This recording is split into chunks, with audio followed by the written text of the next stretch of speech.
E a palavra nos diz assim: e continuou: certo homem tinha 2 filhos. O mais moço deles disse ao pai: Pai, dá-me parte dos bens que me cabe. E eles lhe repartiu e houveras. Passando não muitos dias, o filho mais moço, ajuntando tudo o que era seu, partiu para uma terra distante, e ali dispôs todos os seus bens, vivendo dissolutamente. Depois de ter consumido tudo, sobreveio daquele país, uma grande fome, e ele começou a passar necessidade. Então ele foi e se agregou a um dos cidadãos daquela terra, e este mandou para os seus campos guardar porcos. Antes de entrar na palavra, gostaria de trazer um abraço do meu pastor, Hélio Calazans. Dar um abraço para toda a igreja. Aqui nessa palavra, uma palavra bem conhecida. Vou pontuar 3 pontos. O primeiro é a herança que o pai dá para os seus filhos. Se for olhar pela lógica humana, a gente hoje, não existe herança de pessoas vivas. E sim, uma doação ou então uma oferta. Neste caso, o pai dá herança. A palavra diz herança. E vamos imaginar quando o filho pede a herança para o seu pai. Na minha imaginação, eu lendo lá em casa lá hoje, veio como se o filho estivesse falando para o seu pai: para mim, a partir de hoje, o Senhor está morto. Para mim, a partir de hoje, o Senhor não tem mais importância na minha vida. A partir de hoje, eu tomo as minhas decisões. Porque o filho, ele pede herança e sai de casa. Um outro tópico importante aqui é que o pai não impede o filho de ir embora. Mas eu fico imaginando ele tentando convencer ao filho. Falando assim: filho, fica em casa. Aqui é melhor para você. Aqui você vai ter segurança. E aqui vai ter o amor do seu pai. Mas mesmo assim o filho vai embora.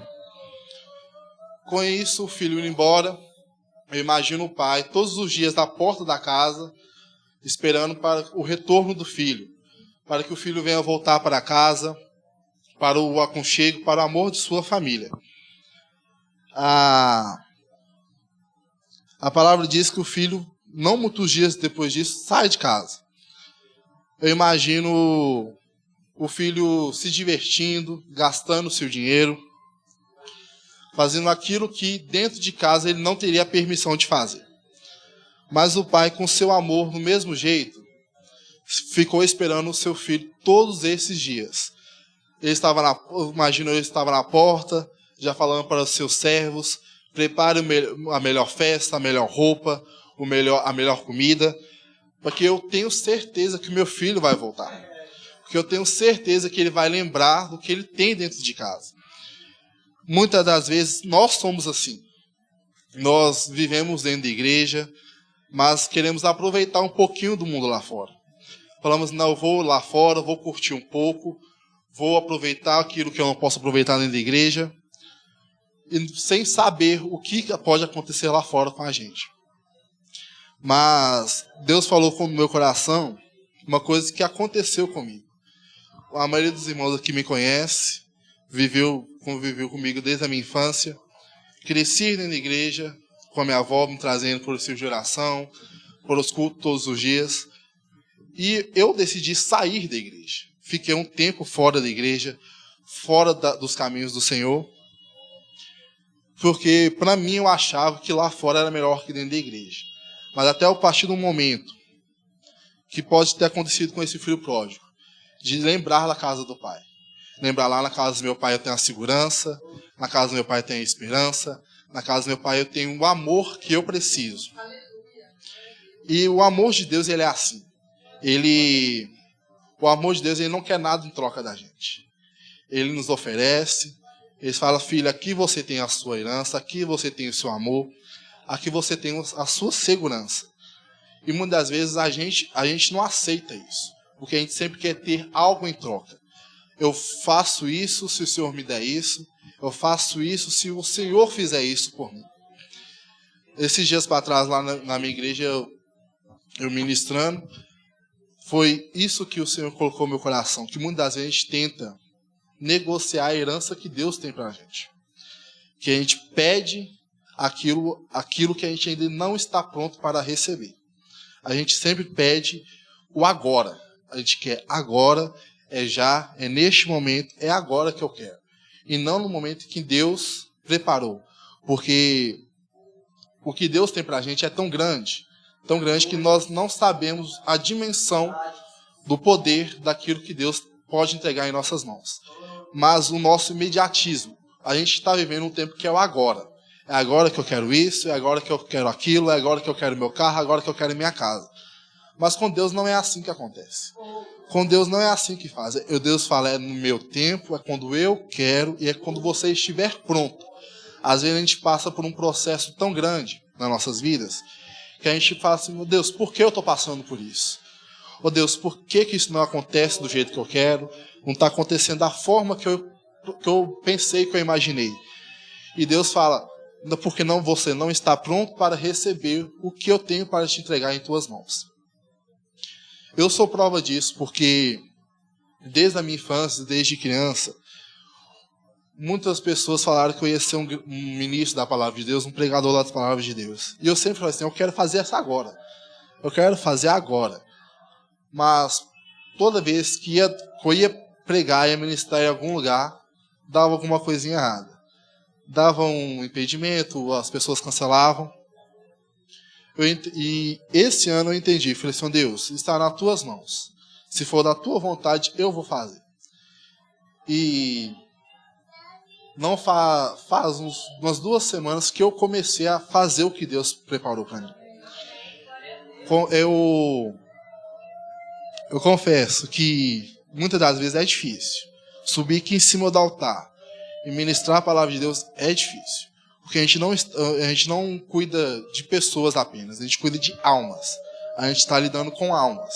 E qualquer coisinha que a gente fala de errado aqui em cima pode prejudicar uma alma que está embaixo nos escutando. Essa palavra, ela falou muito no meu coração a forma de amor que nós temos. O amor de um pai, ele é um amor que ele não oferece, que ele não pede nada em troca. Ele oferece, ele entrega, independentemente daquilo que nós temos para dar em troca. Ele apenas quer que nós obedecemos, que nós seguimos. O amor de Deus, ele é assim.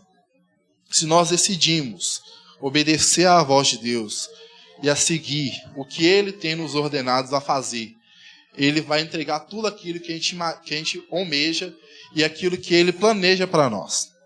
Nós devemos apenas confiar e a seguir o que Deus nos ordenou. Aqui na palavra, os irmãos conhecem que o filho volta para casa. E quando ele entra dentro de casa, ele recebe aquela grande festa, aquele banquete, roupas novas, anéis. E é assim que devemos tratar aquelas pessoas que estão voltando para dentro da igreja. Com festas, com alegria. Porque lá no céu é assim. Quando nós, por um breve momento, acabamos saindo e voltamos, a alegria que Deus sente no seu coração por ter o seu filho de volta é tão grande que a gente não imagina. O amor de Deus, ele é tão grande, mas tão grande que ele pode pegar uma pessoa lá fora e trazer para dentro da igreja de novo, sem precisarmos ir lá para falar. Só que Deus, ele quer que a gente exerça o que ele nos ordenou, que é amar o nosso próximo, amar o nosso próximo em todos os momentos. Porque no período que eu me afastei da igreja, o que eu mais queria era que alguém chegasse perto de mim e falasse: vamos para a igreja comigo? Eu estou do seu lado, eu estou com você, eu te amo, Deus te ama. Eu não tive isso. Eu tive que voltar sozinho. E muitas pessoas não têm essa força de se levantar, se erguer igual o filho pródigo e voltar para a casa do pai. Às vezes ele precisa de um amigo, de um irmão, apenas de uma palavra. Vou passar na sua casa, tá hora para você ir para a igreja comigo. Não importa o jeito que você esteja, mas você vai comigo. Às vezes as pessoas precisam disso. de um incentivo, de um apoio para voltar para a casa de Deus. E aqui são sequências de várias parábolas. Tem a parábola da ovelha perdida e a da dracma perdida. Todas as três se complementam, de três formas diferentes. A da ovelha perdida é aquela pessoa que precisa ser buscada lá fora. É a pessoa que precisa de aconselhamento, que precisa de pessoas para estar a praticamente todos os momentos ao seu lado, te aconselhando. A da dracma perdida é aquela que se perde dentro de casa. Aquela que está dentro da igreja, mas com os pensamentos fora. O corpo está dentro da igreja, mas o pensamento e o coração está fora. E muitas vezes a gente não percebe essas pessoas. Porque a gente se acostuma com ver ela sentada no banco, cantando no conjunto, às vezes mesmo até subindo em cima do altar e fazendo a obra. Mas o coração dela, a mente e o coração dela já estão tão longe. Mas tão longe. E ela precisa de uma ajuda, de um aconselhamento. A palavra ela pode ser dura. Ela pode machucar muito. Mas às vezes a gente precisa pregar a verdade para que aquelas pessoas possam acordar e entender que a casa do Pai é o melhor lugar. Que a casa do Pai é onde que a gente encontra segurança, encontra esperança. É a casa do Pai é onde que a gente sabe o destino que a gente vai seguir, que a gente vai chegar, que é o melhor lugar que existe. O do filho pródigo é o que eu estou falando para os irmãos. Ele teve forças para voltar. Teve forças para continuar e para reconhecer que ele errou, que ele se distanciou. Essas três palavras ela falam muito no meu coração, porque neste momento da minha vida, eu estou vivendo essas três palavras dentro da minha casa. Porque a minha mãe está fora da igreja, está distanciada, conhece a palavra, mas está distanciada. A minha irmã está dentro da igreja, é batizada, mas ela, dentro da igreja, ela faz uma coisa e fora da igreja ela fala outra. Dentro da igreja ela age de uma forma e fora da igreja ela age de outra forma. E ela, esses dias eu questionando ela, por que você está assim? Você conhece a palavra de Deus? Você sabe que viver da forma que você está vivendo é errado. Ela olhou para mim e falou assim, para mim só basta o meu corpo estar dentro da igreja. Se meu corpo está dentro da igreja, eu tenho certeza da minha salvação. E uma coisa que me entristeceu, porque não é assim. A gente conhece a palavra e sabe que não é assim que acontece. Nós temos que estar com corpo, alma e espírito dentro da igreja. A gente tem que viver conforme a palavra de Deus diz, todos os dias das nossas vidas. Fora da igreja, dentro da igreja, no trabalho, em casa, na escola. E esses dias, eu estudando para o próximo dia que eu vou estar aqui, que vai ser em novembro, que o irmão Adão me convidou, eu estudando, e Deus me levou a essas parábolas e uma outra também. Que muitas vezes nós tentamos negociar o nosso chamado com Deus. Que nós tentamos questionar muito a Deus. Por que eu tenho que fazer isso? Porque o meu chamado é esse. Eu não posso apenas sentar no banco e escutar a palavra, não. E Deus falou no meu coração, não. É você que eu escolhi. É você que eu quero que faça.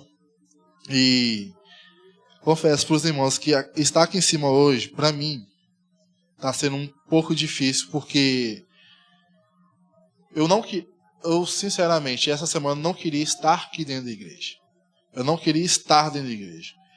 Porque quando a gente aceita o chamado de Deus, aceita exercer o chamado de Deus, o inimigo ele tenta de todas as formas nos impedir. E o inimigo tem tentado contra a minha vida essa semana inteirinha. Hoje, para mim estar aqui, só Deus sabe que eu passei essa semana inteira para estar aqui em cima falando com os irmãos. E hoje, essa semana, esse mês, eu entendo que não é a gente que escolhe o que fazer, e sim o que Deus quer que a gente faça. Se Deus mandou, não importa o que o irmão do lado pensa, o que o seu familiar vai falar, não importa o que seus amigos de trabalho, o que seus amigos de escola vai falar. Apenas faça. Faça aquilo que Deus te mandou fazer. Porque quando lá na frente, quando você receber a sua coroa, lá no céu você vai entender o processo todinho que você passou nessa terra. O processo ele é dolorido, o processo ele machuca, o processo nos faz chorar, mas o processo é necessário para que possamos aprender e amadurecer aquilo que Deus tem para nossas vidas. Eu fugi um pouquinho da palavra que eu tinha planejado para falar com os irmãos, mas é isso que eu estou sentindo no coração para falar. O processo ele é tão doloroso que às vezes no meio do caminho nós podemos falar, vou voltar para trás. Mas a gente tem que parar e pensar, olha aonde que Deus me tirou e aonde que Deus está me colocando. Será que é só aqui que Ele quer que eu chegue? Não, não é. Ele quer que você vá mais avante, vai além, porque o que Ele planejou para você, para nós, a gente não sabe o que é. A gente não imagina, mas Ele sabe. Ele sabe o que a gente vai conquistar desde o ventre da nossa mãe. Desde o ventre lá, desde quando a gente era pequenininho, Deus vai fazer, essa pessoa vai chegar a tal lugar. Ela vai conquistar tal lugar e onde que ela pisar, a minha glória vai se manifestar. O processo, ele são etapas.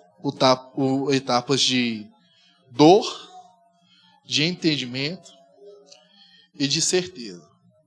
Porque a dor, ela vai doer.